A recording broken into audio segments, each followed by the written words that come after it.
Laupäeval teeme lõkkesuppi, anname igasuguseid kodus valmistatud täistera, öko ja igasugust head kraami, mida Laidani proua tegi ja mida meie harmoonikumis oleme juba peaaegu 20 aastat teinud. Kõige paremaid toitusid.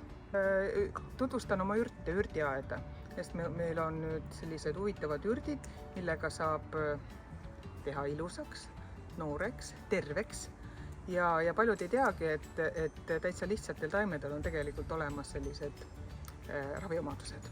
Kanad, meil Meinhard on alati triksis ja tal on kanakari üle 15 naisterahva ja neist üks on selline väikene tüdrukukene, kes jookseb ringi, kes tibus sündis. Võib-olla tuleb laupäevaks veel mõningaid tibusid, aga üldiselt nad saavad hakkama ilusasti. Ikka harmoonikumis saab tuuri teha, et vaadata, kus meil on õllespa ja kus meil on hotell, mis kohe on valmis ja kus on meil siin kaminasaal ja kus me leiba küpsetame, leivaahjus, et kõike saab uudistada.